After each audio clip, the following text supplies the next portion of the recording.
Wow, Haacaaluu Hundeessaas as keessatti kaayeera jechuudha.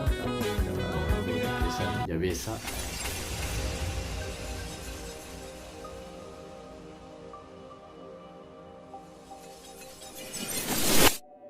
Ashamaa jirtu hordoftoonni Abdii Shootuu hundi keessanuu har'a qophii addaatiin dhufee jira. Qophiin kiyya kunis viidiyoo sirba haaraa amma gammachuu jechaadha.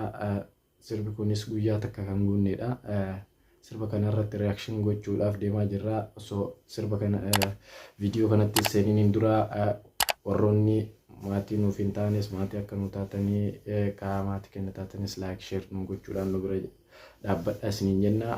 Gara viidiyootti deemna jechaadha. Viidiyoo kana ilaalle jechaadha. Amma ilaalee waliin reakshin goona jechaadha. Wow.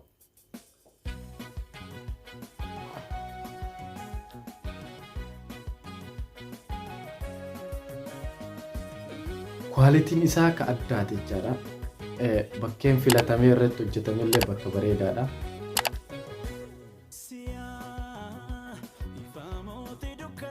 Haalli inni itti hojjetames baay'ee bareedaadha.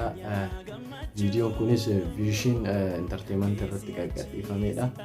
Kwaalitiin isaa baay'ee namatti tola. Waan nama ajaa'ibu jechaadha. Muuziqaan Oromoo baay'ee tokko haala bareedaadhaan miidhagee dhufaa jira. Akkanumatti akkatti asumaan dhaamsa dabarfadha jechaadha.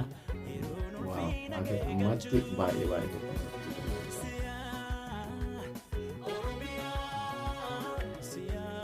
Gaarreen kanneen fa'aa akkatti bareedu. Jechuun biyya keenya keessatti waan hojjetamu fakkaatu biyya keenya keessatti qabeenyi hunduu baay'ee namatti tola. Baay'ee jaalladheera jechuudha.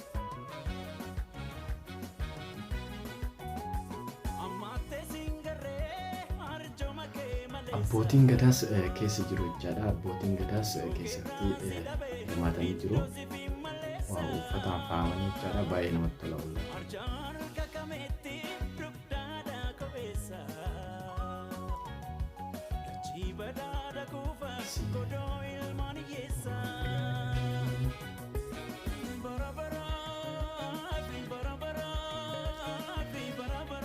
Bishaan kanas ilaala. Bishaan baay'ee namatti tola. Dhugaa dubbachuudhaaf viidiyoon kun baay'ee ilaalamuu qaba. Baay'ee namatti tola jecha. Baay'ee natti toleera. Sirriitti natti toleera kwaalitiin isaa. Bakkeen bakkee galaanaa gaaromsaa irratti hojjetee isaan natti fakkaata. Nyaata beekamu jechaadha. Bakkee bishaanii kunillee bakka bareedaadha.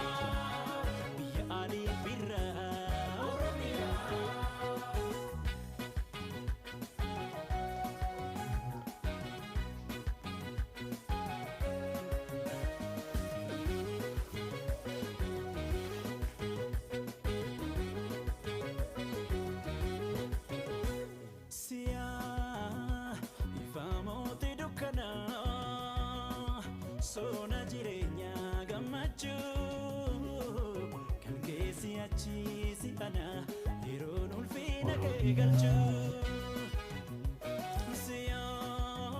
Akkasumas gootota darbanis as keessatti kaasee jira jechaadha. Akkasuma waaw, namoonni asirratti argamanis warroota duraan gootota mooticha wareegaman fakkaatanii as fakkeessanii hojjetanii jiru. Waaw, illee ajaa'ibaadha jechaadha.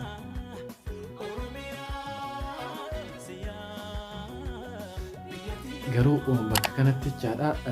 Garuu jechuun namoota waan kana filan irratti jechaadha. Gootota kanneen kana tarreessan keessatti rakkoon qabu baay'een goota 5 qofa. Oromoon garuu goota 5 qofaa miti jechaadha. Kan isin qabdu fakkeenyaaf yoo akka kana taate rakkoon qabu. Garuu warroota dura bu'oota jechuun qabsoo Oromoo keessatti hangafa ta'an keessaa hambisanii jiran jedhee yaada. Warroonni asirratti argaman muraasa. Kana garuu dogongora akka qabu xiqqoosii asirratti ilaalee jira jechaadha. bakka kanatti akka xiqqoo isii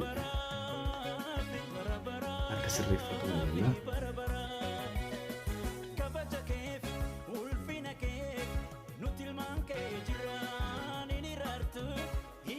Baay'ee nama gammachiisa. Wanti hundi caalaa viidiyoo waan hundi isaa hundi isaatti waan isin jedhaniitu kan baay'ee tola.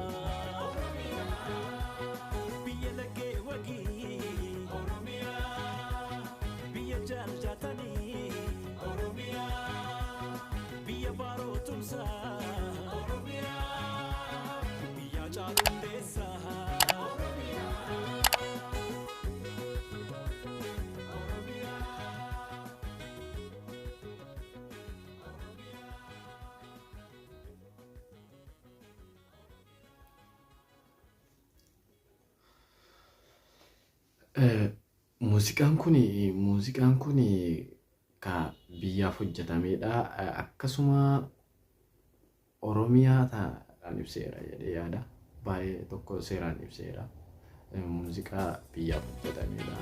Muuziqaan kun garuu guyyaa tokko kan guunnedha. Hangas gadhiifametti jechaadha. Viyuun isaa nama 200,000 hin guunne hangas ilaa jechaadha. Muuziqaan kun akka yeroo gabaabaa keessatti akka viyuun isaa miliyoona guutuu qaba. Baay'ee akka rikardii cabsu sumanis hawaa fi Hacaaluu Hundeessaas as keessatti kaayeera jechaadha. Artistoonni hanga ammaatti Hacaaluu Hundeessaa kan baasan nama 3 akkas artistoota 3 natti fakkaata. Waa jabaata goota keessa jabeessa. Muuziqaan Taaddalaa Gammachuu haaraa baasee kana fakkaata. Dubbannee hanga ammaatti isin galeera.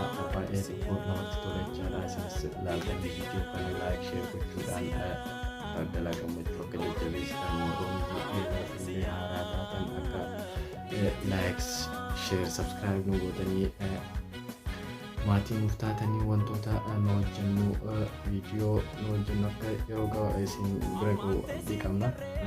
Kana caalaa bifa ammayyaa ta'een akka itti fufee abdiin qaba. Artistoonni keenyas akkamatti jabaadhaatii aartii keessaan guddisaatii qophiin qabatee dhufee hanga numachaadha. Waan nu daawwattaniif guddaa galatoomaa. Dhumarratti laayik sheer godhaatii asitti nu jajjabeessaa.